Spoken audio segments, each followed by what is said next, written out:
Ghostly figures of headless coachmen, a nun believed to have been bricked up within the walls, that appears and vanishes mysteriously. A screaming girl at the window of the room, and dragging footsteps in empty halls. The scene of the ghostly visitations is the rectory at Borley. If any entity is present here tonight, will it please make itself known?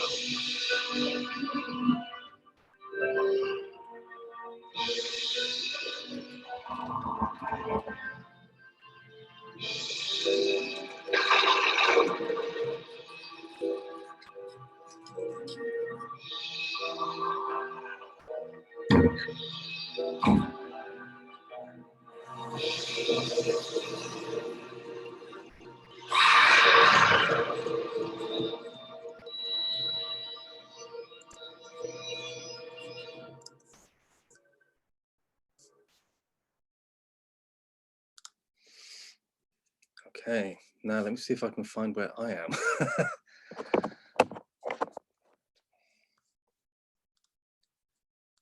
Let's see, we will get a picture. We have a light. We have a light.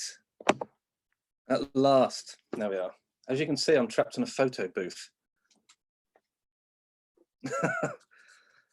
Now, do we have audio? We can both see and hear you now. Wonderful. That's good. That's okay then. Great. Okay. So yeah, that was the trailer to a film that I made called Borley Rectory. And I suppose I should give a little bit of background about the story of Borley rectory for people that aren't that familiar with it. I'm not, and although I sat making a film about the story for about 4 or 5 years, don't consider myself an expert still on the subject at all. It was just something that I was very excited about as a kid, I think, and a film that I always thought it was strange that no one had ever tackled. You know, I thought it was a wonderful story, and I always wondered why nobody had ever tried to adapt the story into a film, and certainly they hadn't at that point. There was a rush of them at a certain point. Once I announced I was going to make it, of course, everybody came out and decided they were going to have a go at doing it. But the story itself, it was a mansion built back in about the 1860s by the Bull family, and ever since it was built, there were stories and rumours and reports from both the family and people in the area saying that there had been sightings of a ghostly nun and sort of strange phenomena within the grounds and within the rectory itself. And it became a bit of a sort of a local kind of a myth. But the reports kept coming, and it wasn't really until in about the late 1920s when one of the reverends who was occupying the rectory, Reverend Smith, reached out to the Psychic Research Society and asked for some help investigating what was going on there. And a famous paranormal investigator, Harry Price, who I'm sure you're all familiar with, came in to investigate the rectory. And although he was very famous for being known as a debunker of supernatural phenomena at that point, he came in and pretty much declared that this rectory was the most haunted house in England.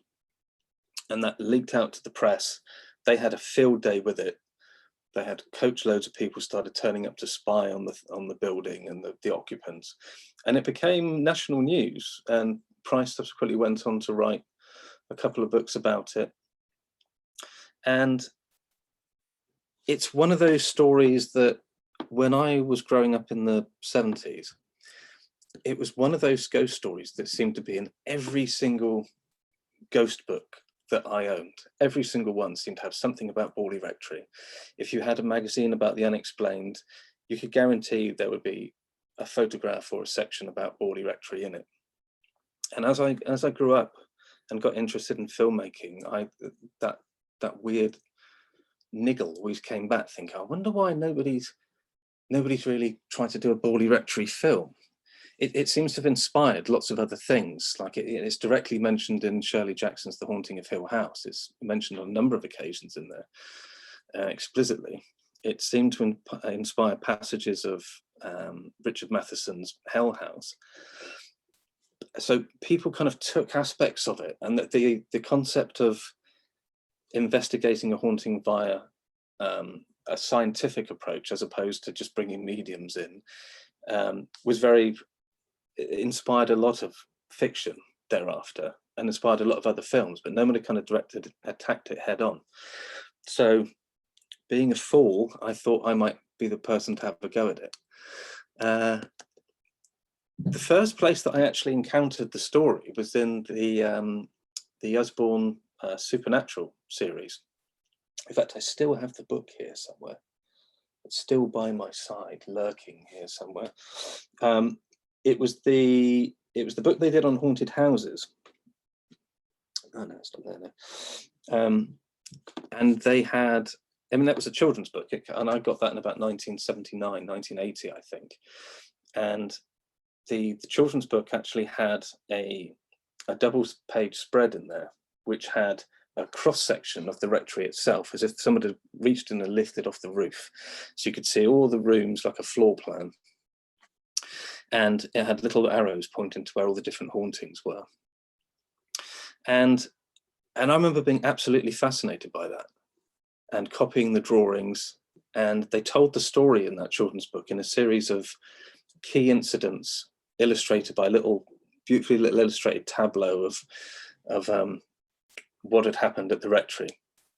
And I really liked the way that they told what is ostensibly a really complex story with lots and lots of characters told over a long period. They told it very simply. They broke it down into these little tableaus, little bits of information, which I thought was lovely. And I thought that might be an interesting way of tackling it. So I thought, I'm ostensibly, I'm mainly an animator. So I thought, I'm going to try and do something which sounds completely bananas on paper. I'm going to try and do an animated documentary. And the reason I wanted to do it as an animated documentary was the story seemed to me to be an interesting blend of kind of journalism and historical fact, but also there was a lot of the characters in it are quite mercurial.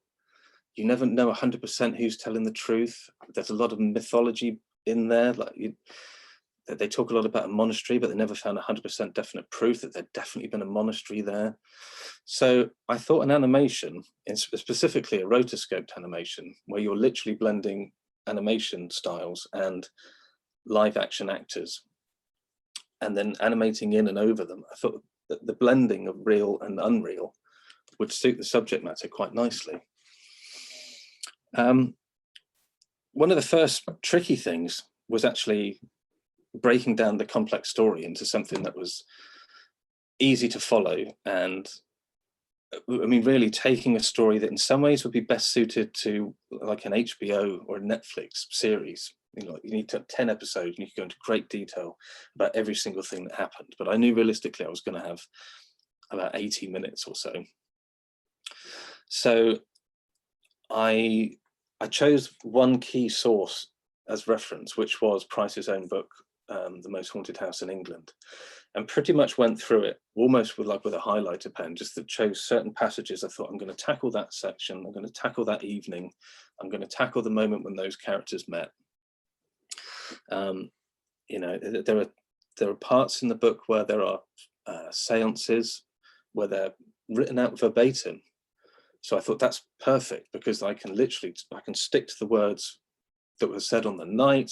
We've got the people that were supposed to be involved on that night, and use that as a basis for something. It strays in parts from the facts a little bit, more through convenience than anything. Like I said, I'm in no way an expert on the subject. I mean, somebody like Paul Adams and Eddie Brazil, they're the people to really talk to about the Borley history.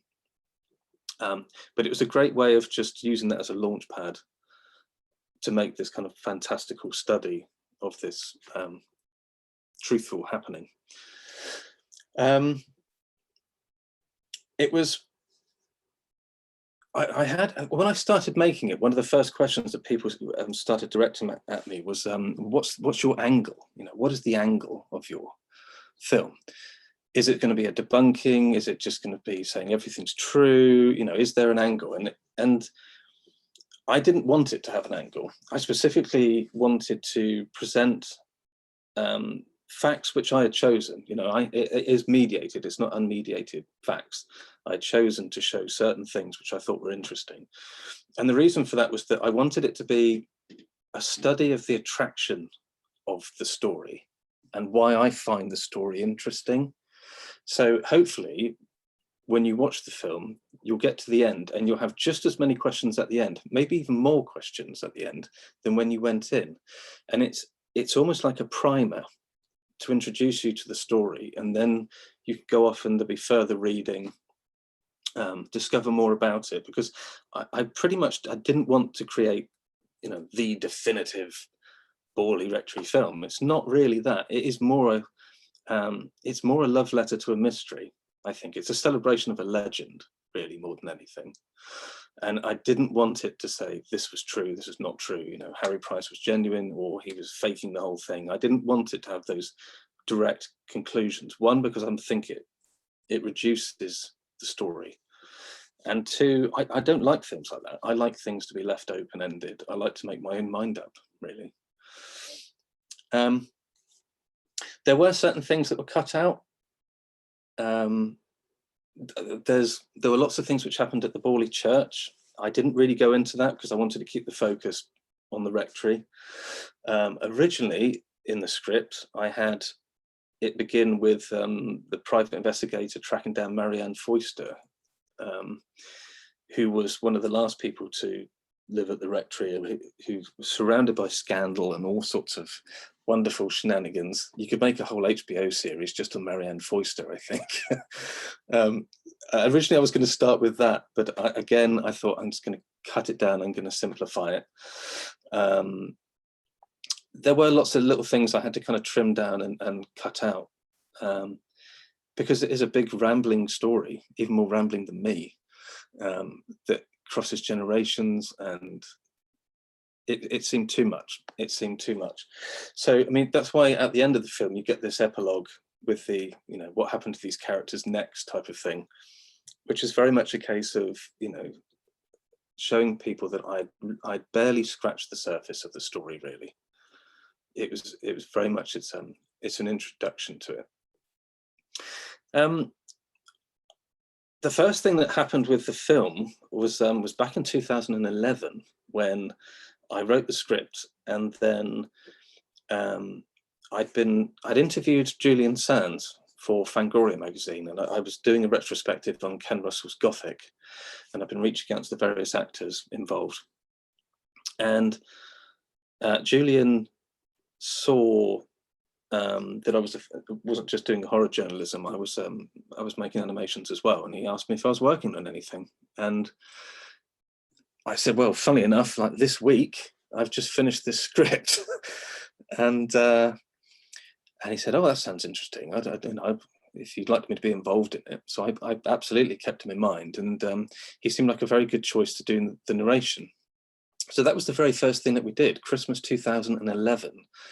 We had some money across from Glass Eye Pix in New York, and we recorded Julian's narration. And then the subsequent funding, which at one point it was going to be funded by Film 4. It was part of the, what they called the shooting gallery. They were interested in it.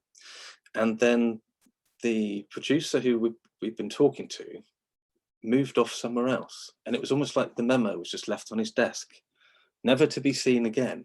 So we spent about 2 years with it in limbo, with a narration for a film that we had no means to make. We just had a narration and nothing else to put on it. So we shopped around to various different places, and eventually I was getting involved in lots more kind of commercial work, and I just thought the only way this thing's ever going to get done at this rate is we're going to crowdfund it. So, which is exactly what I did. I just put a call out to do some crowdfunding, and that was when it came across people like Reece Shearsmith's attention. So I'm just going to see if I can play a little clip here. Let's see if I can get this working again, now that everything else seems to be behaving itself. Okay, where are you? Yes, okay.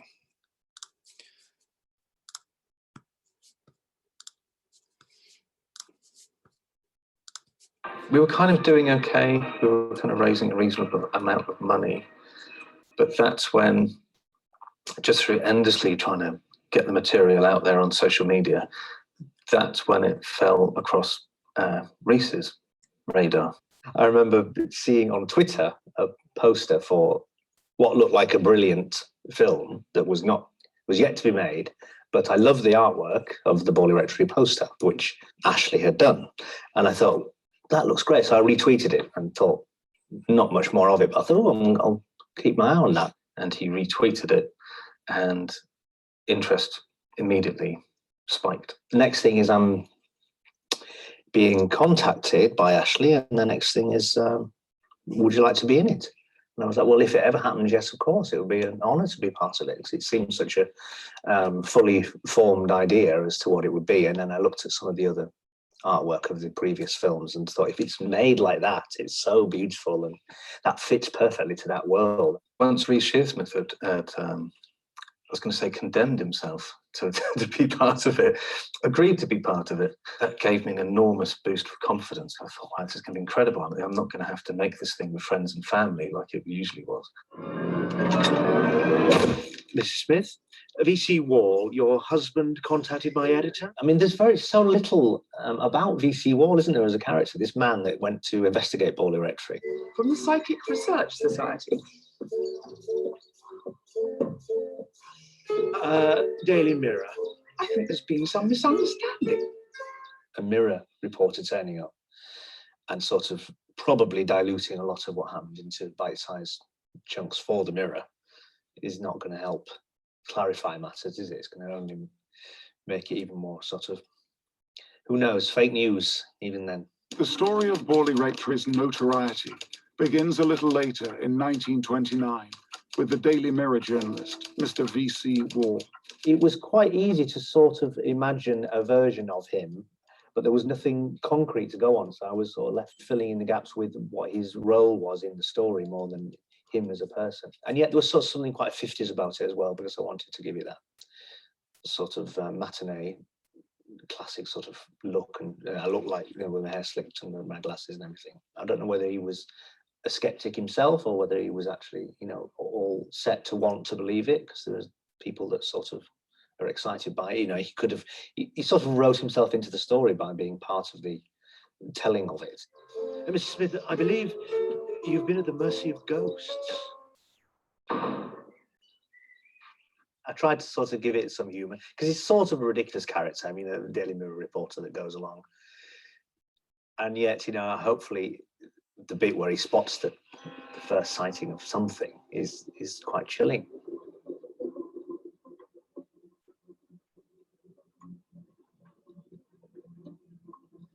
There he was, sort of probably not really expecting to see anything, and then suddenly there is a thing.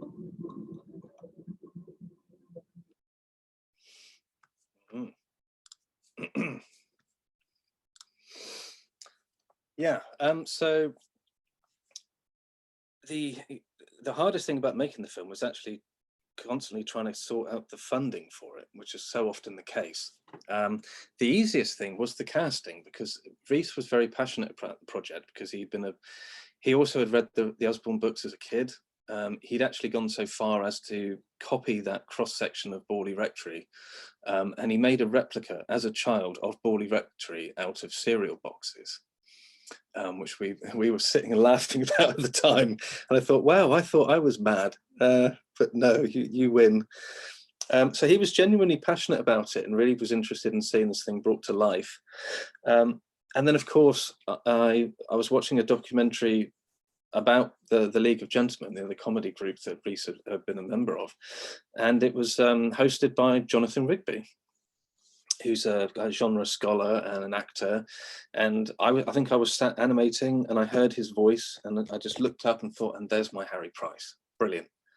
And I was very lucky. Every single person I reached out to and asked to be in it were very excited about it, and I kept their interest by feeding them little clips of the animation saying, I want you to do this, and here's the script, and here's the storyboard, and it's going to look like this. And they were incredibly supportive. They were incredibly supportive. And it was going to be, and it was a weird shoot, because we didn't use a real tumble down, ruined manor house or anything like that and try to dress it up to look like it was lived in. There was no way we're going to be able to film in a, and pay all the insurance to film in a replica house or anything like that. So because it was going to be so stylized, because it was almost going to be kind of a mock 1930s look with very kind of a German expressionist lighting, all very exaggerated and haunted house looking, because I wanted it to look like the old dark house. I thought, well, what we'll do, I'll film all the actors against green screen and literally use them as elements for a composite in a shot. And then all the backgrounds I would create from scratch. So all the backgrounds were created in a mixture of contemporary photographs that were taken at Borley rectory, either during the 1890s and into like the 1920s, and things that I just built in Photoshop, just built environments in Photoshop and tried to make them look like the photographs from the period. I've got another quick little clip here about how some of the backgrounds and also a wonderful thing that was kind of donated to me by a filmmaker in New Zealand called Kevin Double, who had made an elevation in an architecture piece of software called SketchUp, where he'd taken floor plans that were drawn by Sidney Glanville when Harry Price was investigating the rectory, and he turned them into elevations, 3D elevations. So you could put a camera in any part of the rectory and you'd be able to see what door could you see down that corridor, could you look down the stairwell at that angle. And that gave me like a basis to kind of plan shots in a virtual set. So I better storyboard the actors and know exactly what should be behind them, where the windows would be and how to light them when they were on set. And it was an incredibly useful thing to have. So I'll just quickly show a little clip.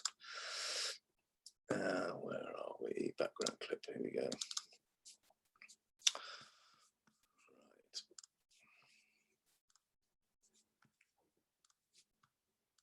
So glad this is all working.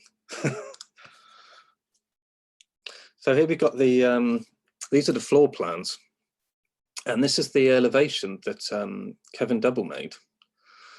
So he based it upon those drawn floor plans, and then he built this thing from scratch, which is absolutely astonishing. And it enabled me basically to go inside a building which is no longer there. It was demolished in 1945. I could go in, I could see where the spectral writing appeared, and I could look around a building which was no longer there. It was an extraordinary visualization tool.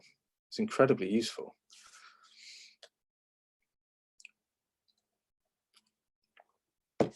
And I would put the camera somewhere and say, well, if I looked up the stairs, what would it look like? It would look like that, and I could go in and animate over the top of it. So that's what it would look like. And it didn't have any textures. It was just the angles, but then I could go in and build all the textures on top of it. And I could add animated elements, add the actors and actresses on top, put some lighting effects, those sorts of things. But it would have been it wouldn't have been impossible, would have been a much, much harder thing to have created if I'd had to just generate all that stuff from scratch. And although there are, my film isn't 100% accurate, there are a few sort of licenses taken. I mean, a lot of the priest costumes aren't correct for a start. They're not right at all. But there's some things that are wrong in there, but generally it's pretty close to what it would have been like walking around the rectory at that time. So I've got a lot to thank Kevin for, really. And he didn't want any money at all. He just was happy to help out. I think he grew up in he grew up in Essex. He grew up not that far from Borley, and then he moved with his family over to New Zealand.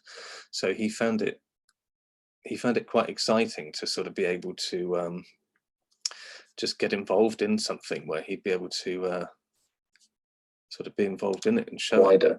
But this is a genuine Victorian photograph of Borley rectory, which is pretty amazing, really.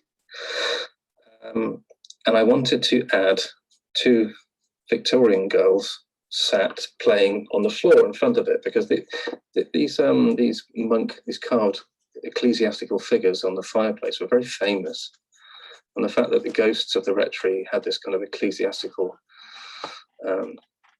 history to them always felt very relevant. It seemed interesting that the girls would play beneath, the shadow of these 2 marble figures. But obviously the challenge is, this is an actual image. This isn't going to be scratch built to purpose. I wanted to basically add somebody, shot in 2015, whenever it was, to a picture taken, over 100 years previous. So again, I sketched it out, but I specifically paid attention to the dimensions and the angle of this particular shot when it came to filming the 2 girls lying on the floor.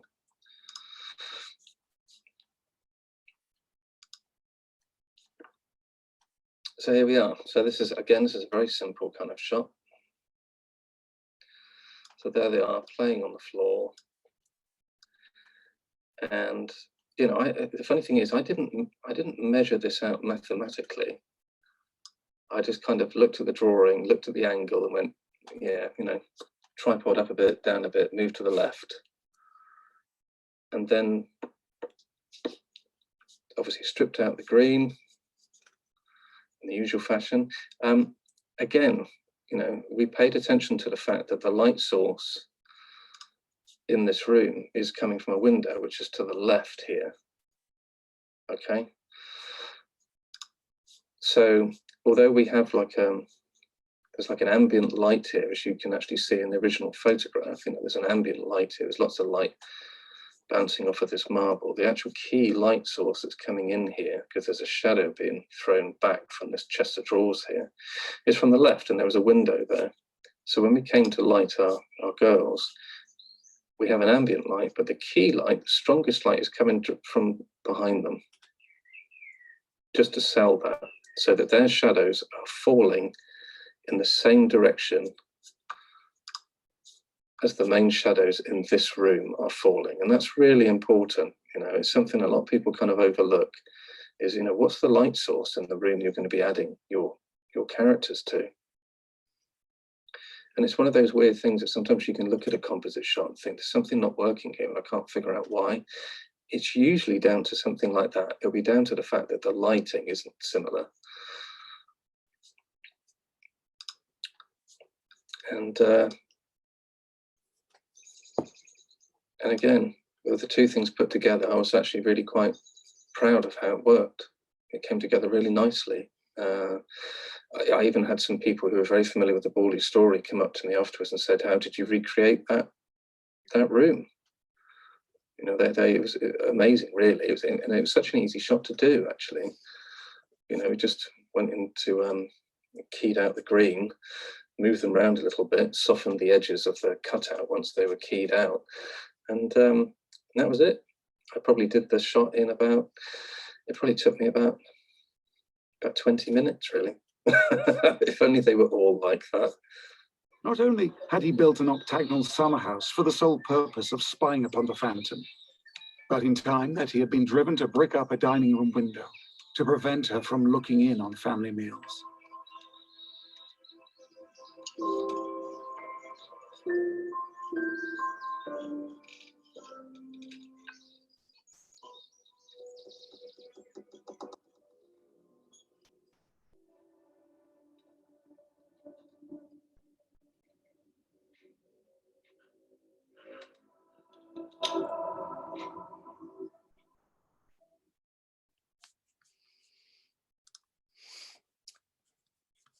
Yeah, so I won't show you lots and lots of stuff about how it was made, but I think that clip kind of gives an idea of kind of how it was shot and how it was put together. I could go on forever, but if you have any